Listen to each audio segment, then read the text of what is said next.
Bienvenue en Guinée, premier pays d'Afrique francophone à avoir proclamé son indépendance le 2 octobre 1958, à la suite du nom de Sékou Touré au général de Gaulle qui proposait aux colonies françaises la création d'une communauté. Le 28 septembre 1958 constitue une date clé dans l'histoire politique de la Guinée. Ali Gilbert Ifono, bonjour. Bonjour. Dans quel contexte national et sous-régional Sékou Touré en arrive-t-il à dire non au général de Gaulle? Comme vous le savez, au lendemain de la Seconde Guerre mondiale, il y a eu une effervescence politique dans les colonies, puisque les Africains ont pris part à la Seconde Guerre mondiale, espérant que la liberté de la France serait leur liberté. Mais curieusement, à Brazzaville, à la conférence de Brazzaville, il leur a été dit qu'il n'en était pas question, mais plutôt un réaménagement à l'intérieur de la communauté. Alors, ça posait énormément de problèmes et d'agitation en agitation, l'administration coloniale a essayé de faire des réformes. Et ces réformes ne satisfaisaient pas pleinement les exigences de l'élite politique africaine. Arrive donc le général de Gaulle au pouvoir en 1958, qui essaye d'aplanir les contradictions en proposant une constitution dans laquelle il s'engageait à trouver de la place pour les colonies et avec toutes les prérogatives. C'est dans ce contexte que Sékou Touré et certains autres Africains ont dit « Nous ne sommes pas contre la communauté, mais on voudrait d'abord accéder à l'indépendance et aller dans la communauté et dialoguer avec vous d'égal à égal. » Alors c'est ce qui n'a pas plu au général de Gaulle. Mais puisqu'il tenait absolument à faire passer la Constitution, il a donc entrepris une tournée africaine pour expliquer de fond en comble l'intérêt qu'il y avait dans cette communauté. Il fait donc tout le parcours et retenez bien que la Guinée n'était pas au programme. Oui, absolument. Alors sur les conseils de Félix Houphouët-Boigny et de Pierre Messmer, l'étape de Conakry n'était pas prévue. Alors si De Gaulle ne s'était pas arrêté à Conakry, est-ce que le cours de l'histoire aurait changé? C'est une question que moi aussi je voulais bien poser. Et je crois que le général de Gaulle n'a pas eu tort d'écouter ses conseillers en mettant Conakry au programme. Naturellement, cette position de rajout de Conakry au programme n'a pas tellement plu. A blessé Sékou Touré. Oui, n'a pas tellement plu justement Sékou Touré. Mais qu'à cela ne tienne, on a accepté que le général passe par Conakry. Donc il y avait des conférences, des réunions préparatoires et jusqu'au discours qui devait être lu à Conakry. Ce discours, par précaution, a été envoyé au général de Gaulle à Abidjan, tout en lui demandant de regarder et de faire des annotations s'il y avait des passages gênants et que lui, Sékou Touré, était prêt à en tenir compte. Le message va, le général reçoit le discours, mais ne le lit pas. Deuxième blessure de Sékou Touré. Oui, et ils arrivent donc à Conakry. La première préoccupation de Sékou Touré, c'était de connaître la réaction du général par rapport au projet de discours qu'il a envoyé. Alors il a suffi qu'on lui dise que le général n'a pas eu le temps de lire le discours. Alors vous pouvez imaginer, Sékou Touré donc a considéré ça peut-être pas... Comme une offense. Oui, bon, je ne vais pas aller jusque-là, mais comme une sous-estimation, si ce n'était pas du mépris. Mais est-ce qu'il ne se sentait pas également méprisé par les intellectuels qui étaient Senghor et Houphouët-Boigny, lui l'autodidacte?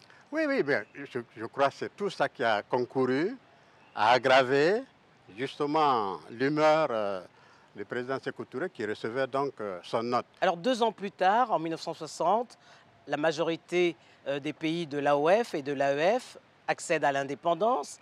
Est-ce que la mise au banc du général de la Guinée par le général de Gaulle se justifie encore, puisque de Gaulle avait dit qu'il ferait ramper Sékou Touré?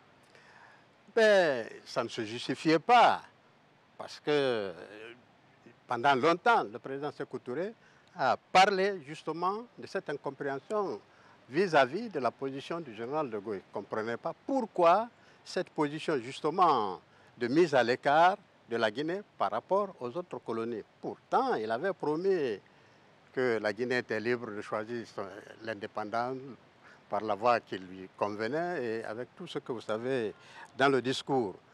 Donc, ce qu'on n'a pas compris, et les autres aussi, que la Guinée soit traitée de façon aussi austère et pendant, pas seulement dans les années 60, mais cela a continué pratiquement jusqu'à ce jour.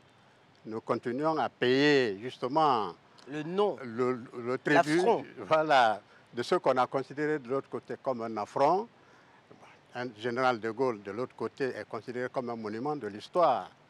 Et que Sékou Touré lui ait tenu front, lui ait tenu tête à Conakry.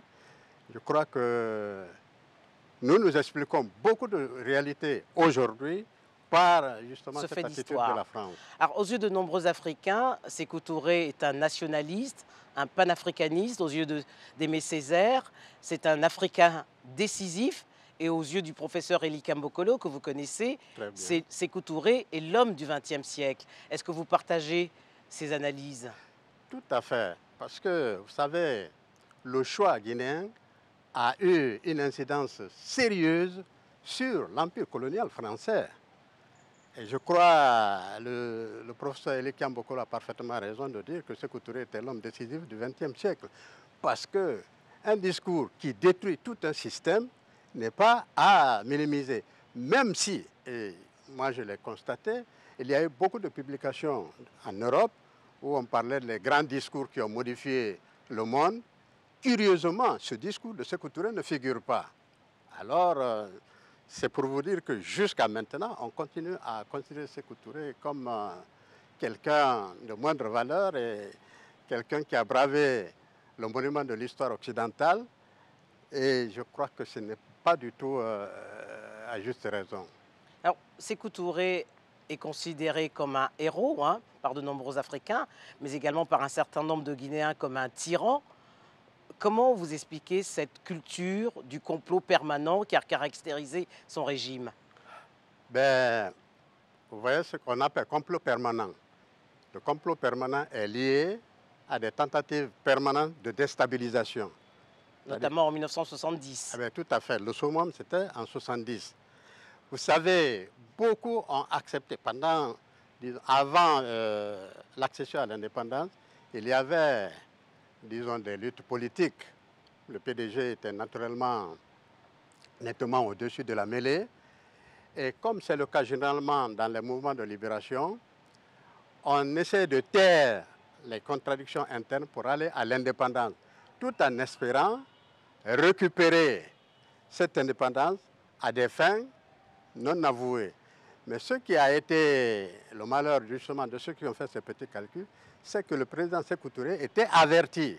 Il savait que ses ennemis d'hier, devenus des amis de circonstance, ne changeraient pas d'attitude. Donc eux, ils ont oublié qu'ils étaient sous l'œil du Parti démocratique de Guinée. Et effectivement, à l'accession à l'indépendance, au premier gouvernement déjà, il a associé tout le monde à la gestion des affaires de l'État. Et comme il y avait ces petits calculs de ce côté, qui envisageaient dévoyer l'indépendance pour lui faire emprunter la voie qui était la leur, alors commencent justement ces mouvements de tentatives de déstabilisation et en même temps répression. Ce que l'on ne dit pas toujours, parce qu'on met toujours en avant le complot permanent. Il y a complot permanent parce qu'il y a tentative permanente de déstabilisation. Ali Gilbert Rifonneau, Alpha Condé a placé les célébrations du 60e anniversaire de l'indépendance sous le signe du panafricanisme et de la souveraineté assumée. Est-ce que les Guinéens se reconnaissent dans ce message? Tout à fait. La Guinée, c'est la Guinée de progrès, la Guinée qui s'est réalisée, la Guinée qui a tenu tête au général de Gaulle, a mis tout en œuvre pour prouver qu'elle assumait son choix. Et les Guinéens, peut-être ça va être une exagération pour vous, en tout cas pratiquement 100%, aucun Guinéen ne vous dit qu'il regrette le choix du 28 septembre. Nous l'assumons, nous en sommes fiers et le président Alpha Condé a tout à fait raison de placer les 60 ans d'indépendance sous ce signe de ce choix assumé.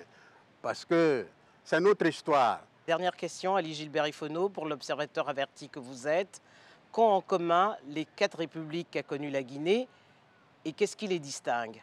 Qu'est-ce qu'elles ont en commun? Les 3. Pour nous, oui, nous les 3. Parce que première, deuxième, troisième république. C'est vrai. Pas encore une Il y a eu des transitions. Il y a eu des transitions qui voilà, sont... il y a eu des intermèdes militaires. Alors, qu'ont en commun ces 3 républiques? Le tronc commun, c'est ce que vous avez évoqué tout à l'heure, c'est ce choix assumé le 28 septembre. Les Guinéens en sont fiers. D'autant fiers qu'ils savent d'où ils sont venus. Parce qu'ils ne peuvent pas dire non au général de Gaulle qui le voulait. Ce choix a permis non seulement d'ouvrir la porte de l'indépendance à la Guinée, mais aux autres colonies qui hésitaient. Mais quand Sékou a choisi, Sékou est allé aux Nations Unies, parler d'égal à égal avec les autres représentants des nations qui étaient au siège des Nations Unies. En ce moment, le président, il n'était pas président, Houphouët-Boigny était membre de la délégation française, il était donc un simple membre de la délégation. Et à la tribune, c'est Sékou Touré, président de la République. Je crois que ça a joué et ça a poussé bien nombre d'Africains à faire comme Sékou Touré parce que finalement, ils se sont rendus compte que l'indépendance n'était pas l'épouvantail qu'on brandissait aux Africains, qu'il y avait un intérêt à y aller. Donc, ce que les 3 républiques ont en commun, c'est ce choix assumé.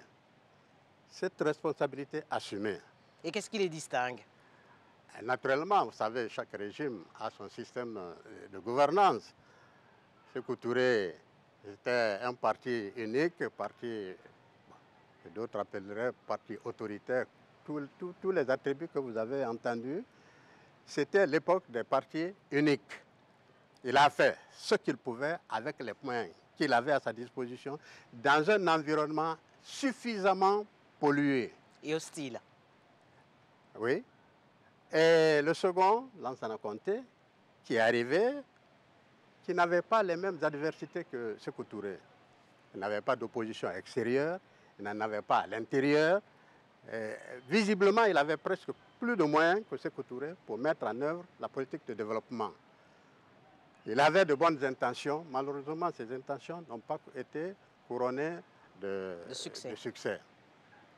Troisième République, c'est l'ère de la démocratie multipartite, initiée d'abord par le général Lansana Conté, mais développée et ancrée par justement les éléments qui vont constituer le moteur de l'animation politique sous la Troisième République.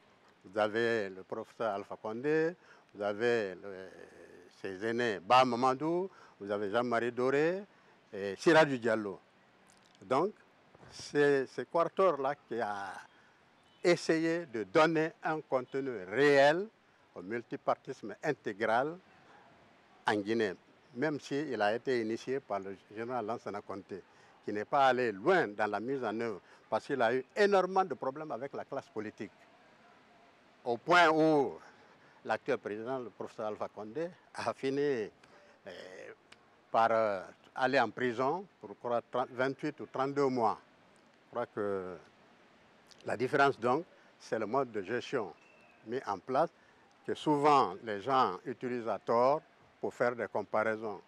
Ali Gilbert Ifono, merci. Merci madame.